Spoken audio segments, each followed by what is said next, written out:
So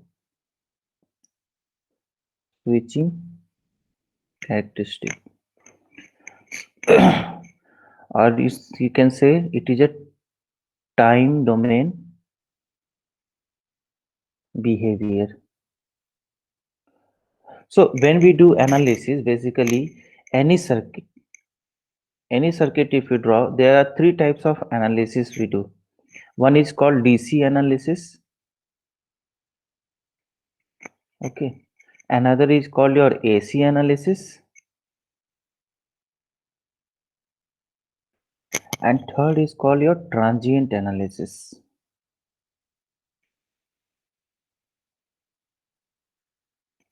Okay. Do you know the difference between all these three? Anyone? See, DC analysis gives you what is the DC behavior in the stable state, means like operating point. If I will talk about this MOS, it will give me operating point analysis. Okay, in which mode the MOSFETs are there, and what will be the stable, what is the stable input is given, what is the output is there. That is the DC analysis. What is AC analysis? AC analysis means in terms of frequency axis. X-axis is the frequency, and with respect to frequency, how your circuit is behaving. At low frequency, whether my output is coming to the desired magnitude. At high frequency, also whether my output is coming to the desired magnitude or not. If it is not coming, there will be some degradation in the output level. And why it is there? Due to some capacitance effects that comes into the picture due to the frequency component. So that's why any circuit have their own cutoff frequency, that it is operable up to 10 kilohertz, or it is best up to 20 kilohertz or 1 megahertz. After that this circuit cannot work. So that's why there are different type of electronics, and one word you will know, space electronics. So that is, in space there are different conditions. So for that, when we design any electronic circuits, we keep out different principles. We have to meet certain requirements. So AC analysis gives you the frequency behavior, that according to the frequency how the circuit is changing its nature. And the third is the transient analysis. Transient analysis is the time domain analysis. Okay, it where x-axis will be in the time domain. Okay, so when you give any pulse signal, so it will be with respect to time. Okay, with the x-axis is the time. So with respect to that, how the output is changing, basically it gives the idea of the slew rate. So here you can say it is giving the idea of DC operating point, or you can say the power also. Here frequency will give you the analysis of bandwidth, and time domain will give you the analysis of, let's say, slew rate. Okay, how fast my output will detect the input. So we have done this DC analysis. AC analysis is not required, and now we are doing transient analysis. So transient analysis means x-axis is time and y-axis will be the some magnitude. So now coming to the,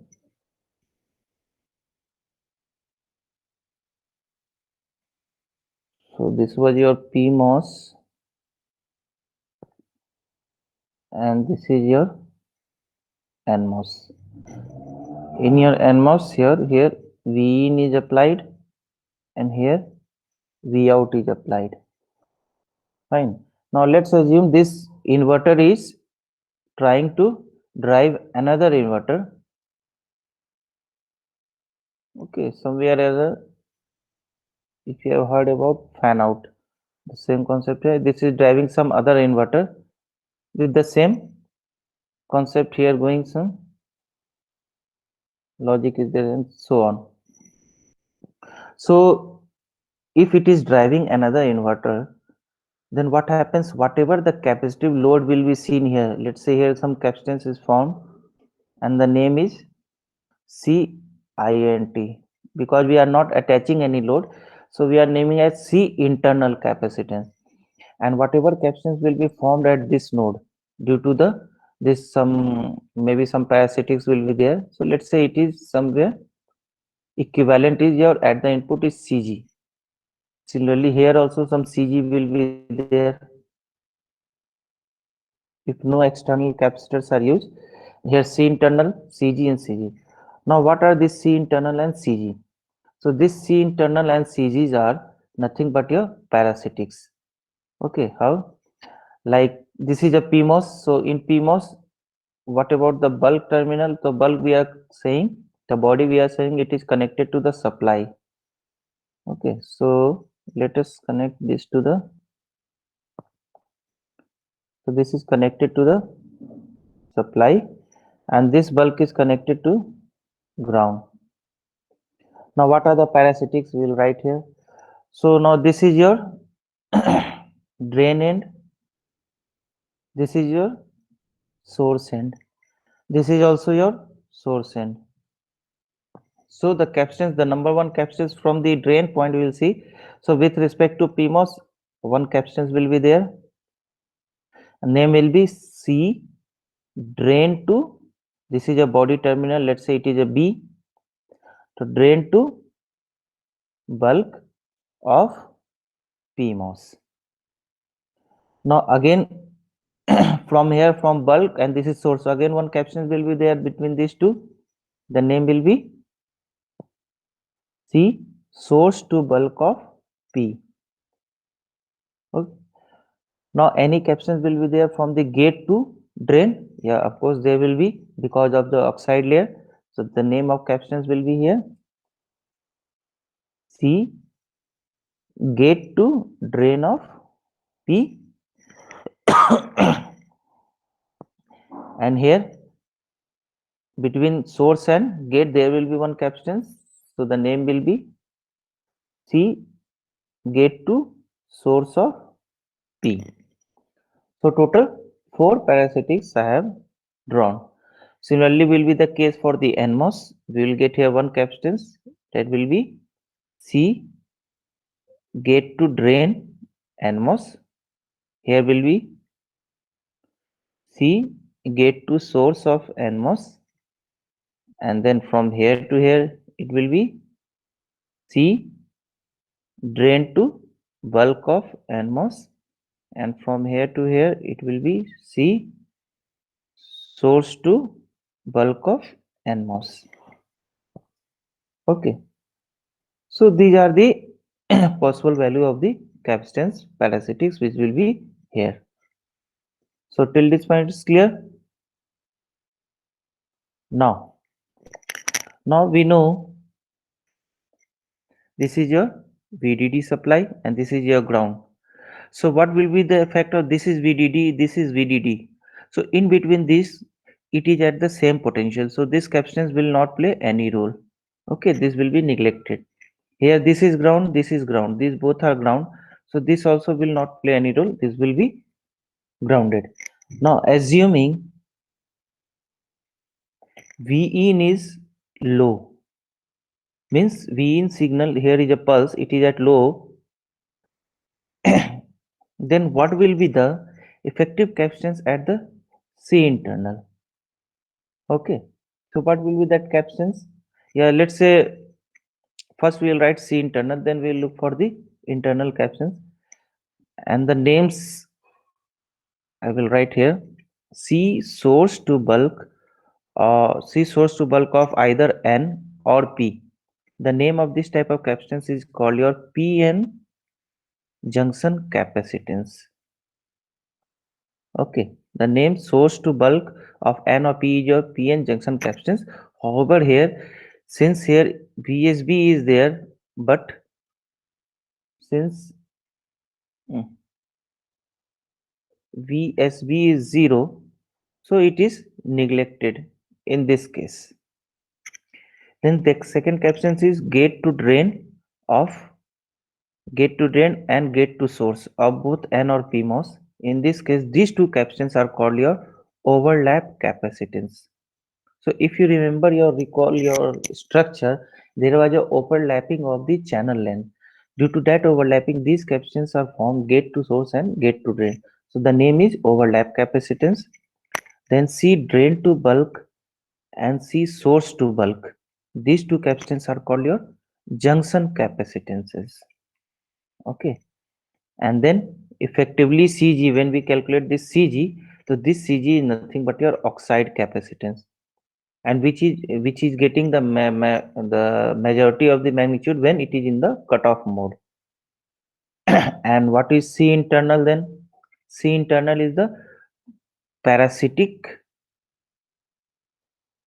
or you can say effective parasitic capacitance of the effective capacitance of the structure, you can say, or of the inverter. Here it is inverter, so inverter. So what will be C effective, C internal in this case? So to calculate C internal, we are assuming, okay, we are calculating at V in is 0 volt. So at this point, what will be C internal? So if you look at the structure, V in is 0, this means this part is grounded here. So from here, this capacitance is there, CdV, CdVn. These two will come. So we'll write here CdV of PMOS plus CdV of NMOS. Okay. This capacitance is, however, neglected to the source. This is neglected here, this is neglected, this is over, this is over. From this node, what are associated? Now this and this two. Since we have assumed V in as a 0 voltage, so this means this is ground. So from here, this CGD, this part is here and the other terminal is grounded. This means this will also come in parallel to the whatever capacitance seen till now.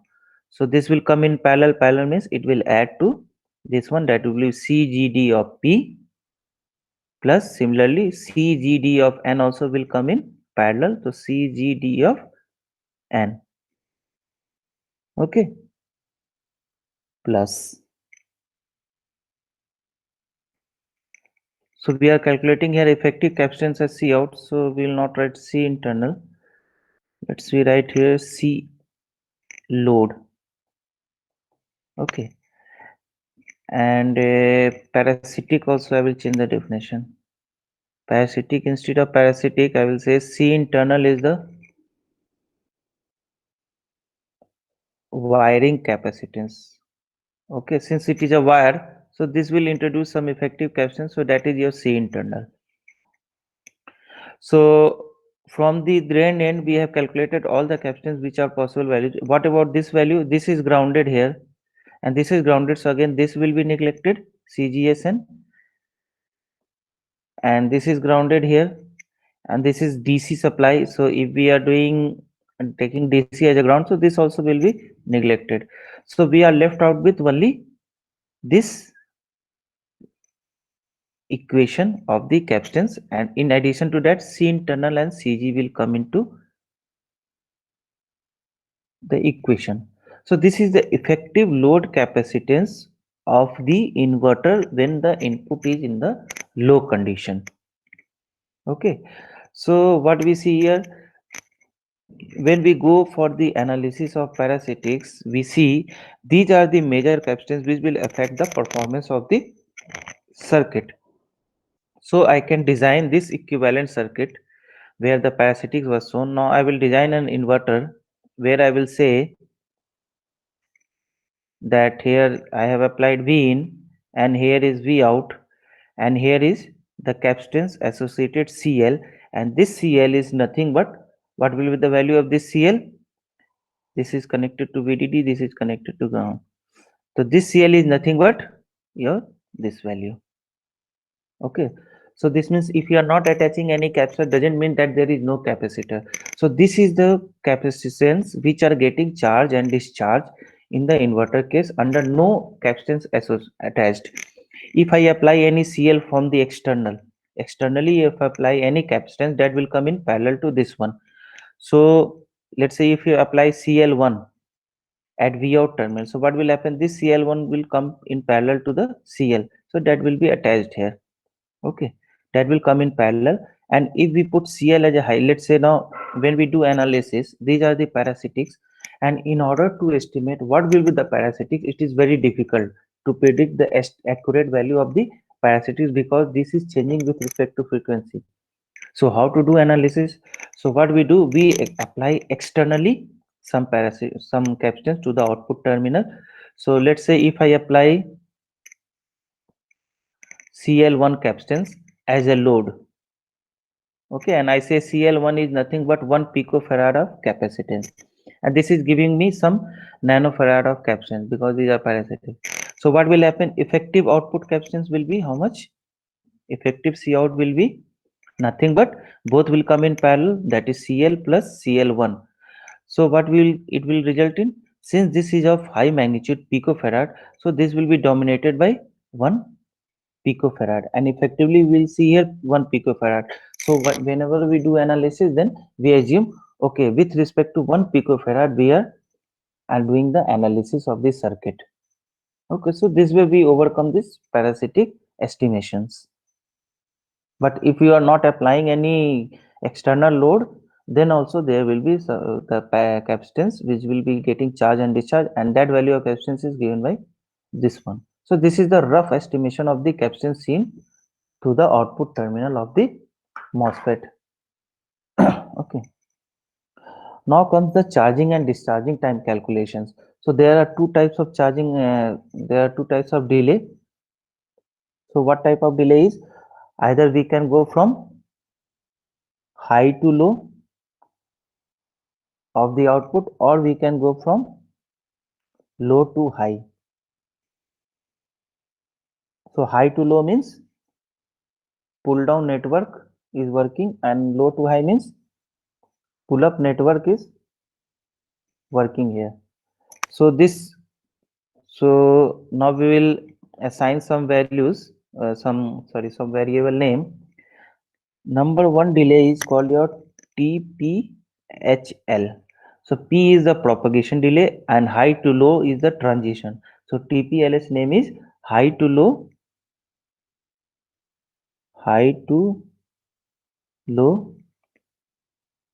transition. Now, which type of transition? There are input and output. Which transition we are talking? We are always worried about the output because input is in the user hand. He is applying the input. So it is high to low transition of which one? Output. Okay. And what is the, this is the suffix definition, and what is the definition of this TPHL will be time delay, time delay between 50% transition in rising output. We are going high to low, so 50% the starting will be high, so 50% transition in the rising output to 50%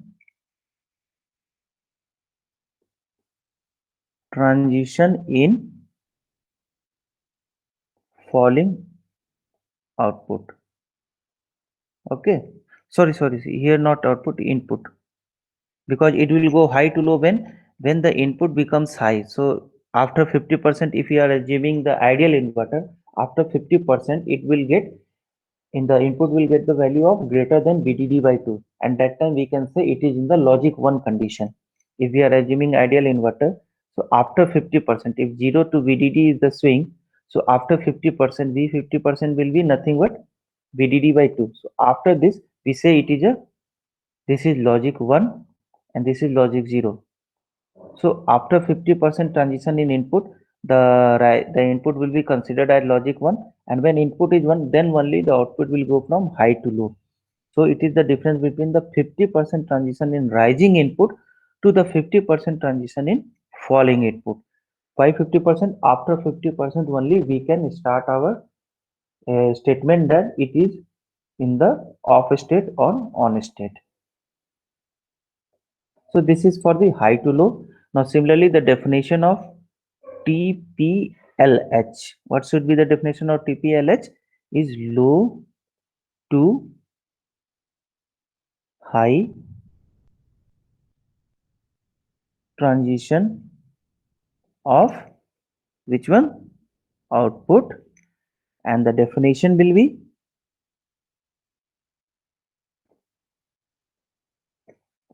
time delay between, what we can say, time delay between 50% transition in falling input to 50% transition in rising output. Okay. So now through the waveform we will see what does this definition actually means. So, so if I let's say it is V in voltage and I am giving a pulse. Here I am giving a slope. Okay, not abrupt change. Okay, here I am giving a slope because we need to see the 50% transition. So this is the input curve. Fine. Now we will draw the output corresponding to this. This is 2, this is V out. So while drawing the output, let us first draw the low and high values. So let's say if it is VOL signal and we are not saying that it is perfect, I am denoting by VOL and VOH. Okay, this is VOL value and this is VOH. So 50% will be somewhere here. Okay, let us draw this line. So this will be somewhere 50%. And this 50% is VOH minus VL by 2.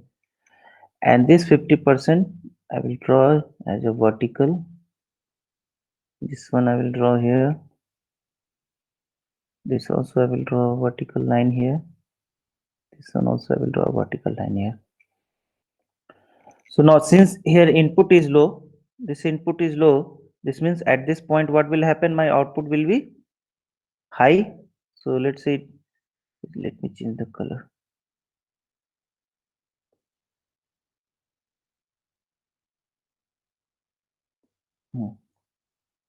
So output is high here.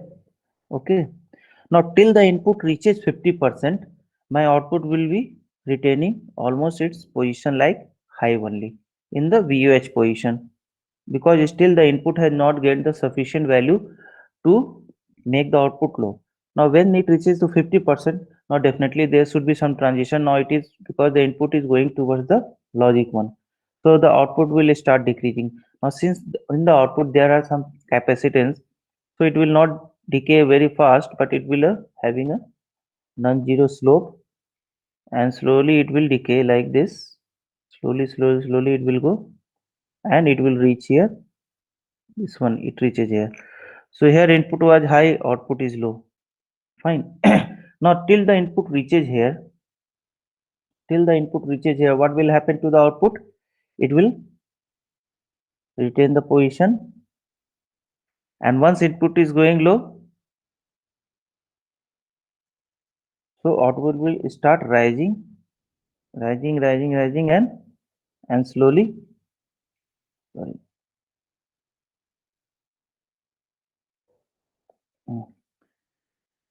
the output will start rising somewhere here. It will go to the stable state. Okay, so this will be the curve for the V out case, and this will be the value of VOL, and where will be 50%? Somewhere here it is V 50%. Okay. Now what is the definition of TPLH or TPHL? So first we will high to low. High to low is time delay between the 50% transition in input to the 50% transition in output.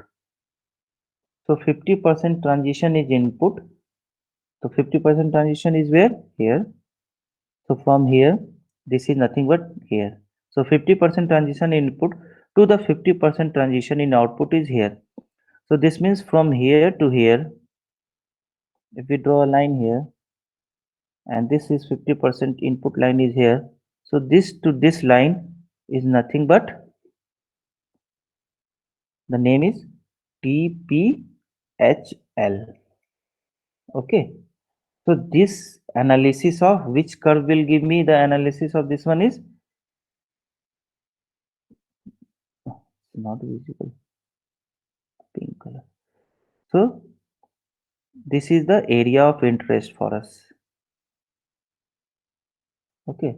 So here we will do the analysis of only this much. We are not going to in this curve. We are restricting up to this one because this will give me the information of TPHL. Okay. So when we do analysis or when we do when we do the mathematical analysis, we have to be focused only this particular region.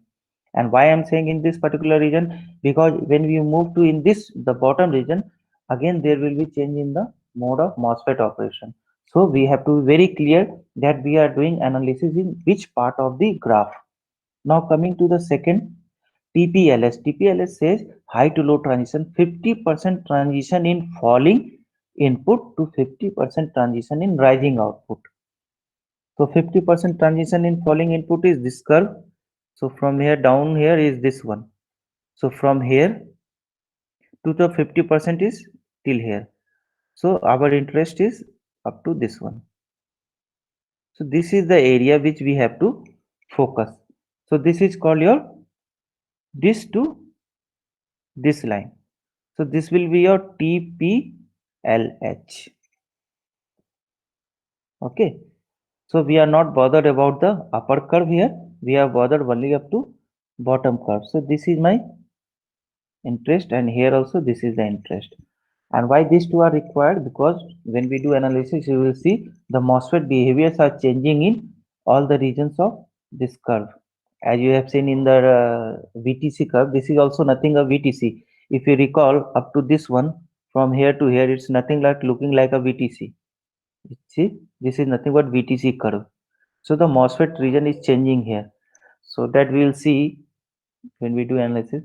So these are the two definitions of the delay, TPHL and TPLH. So this is the delay while rising and while falling. And if I denote this one as, let's say, it is T0, this is T1, this is T2, and this is T3. So the definition of TPHL will be T1 minus T naught, and the definition of TPLH will be T3 minus T2. Okay.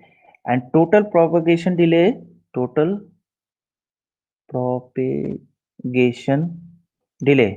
is total propagation delay? It is noted by TP average.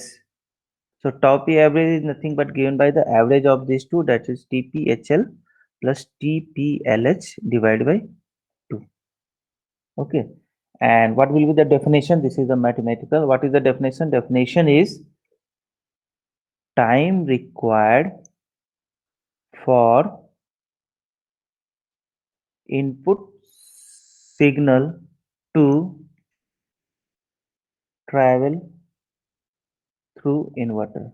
So what is the time required from input to travel towards the output? What is the time taken is taken by the average of these two, and it is said that it is a total propagation delay. Okay.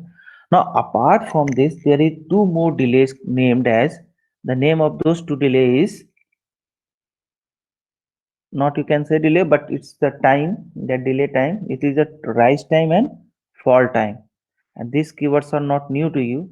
What is rise time and fall time? Rise time is the time required to, or time required for V out to rise from, anybody remember this one definition? Rise time required for V out to rise from 10% to 90% of the value gives you rise time estimation. Similarly, time required for V out to fall from 90% to 10% of the magnitude is a fall time.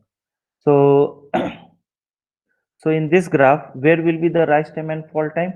So if I say in the output curve, it will become, let me redraw the output curve.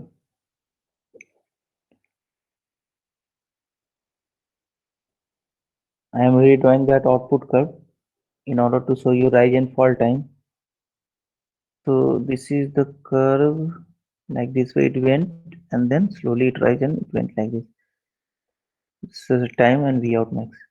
So this is was your VOH and this was your VOL. So V 10% will be somewhere because VOL is the reference point. So V 10% will be somewhere here. So this is V 10% will cut here, and V 90% will be, because it is voltage, so suffix V is used here, and V 90% is somewhere here.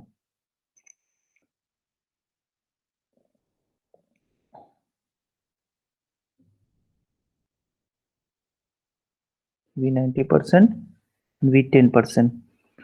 So if you cut on the axis, it will be this time and this time. So let's say if it is TA, this is TB, similarly it is TC, and this time is TD. So rise time is nothing but from this to this 10%, and fall time is from here to here. So we can say TR, the suffix says rise time, T rise is nothing but TR, and that will be equals to TB minus TA, and T fall time is also denoted by T of F, and that will be equals to TD minus TC. Okay, so this is the definition of rise time and fall time. And if you need V of 10%, how we can write V of 10%?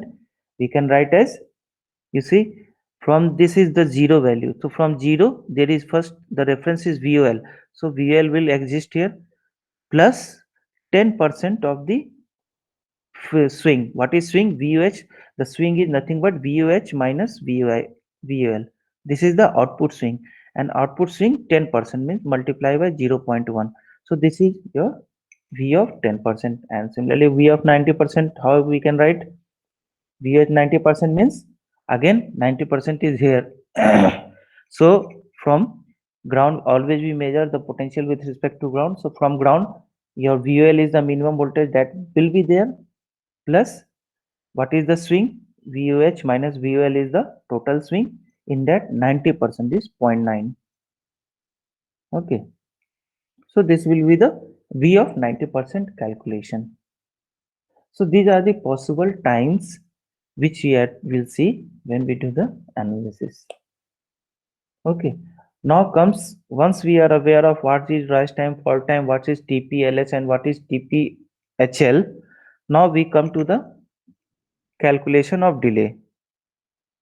So there are two methods of calculation of delay. Either you go with the one is shortcut method called means, just by approximating the current, that I will show that assuming the same current is flowing through an PMOS. So assuming it as an ideal inverter, half of the current will flow in high to low and half will flow in low to high, and taking the average we calculate the delay. That is first method. And another method is the conventional method, that you go on doing analysis with respect to operating region of the transistor and calculate the delay using your I equals to dq by dt formula. Okay, so these things we will talk in the next class. So right now I will stop here.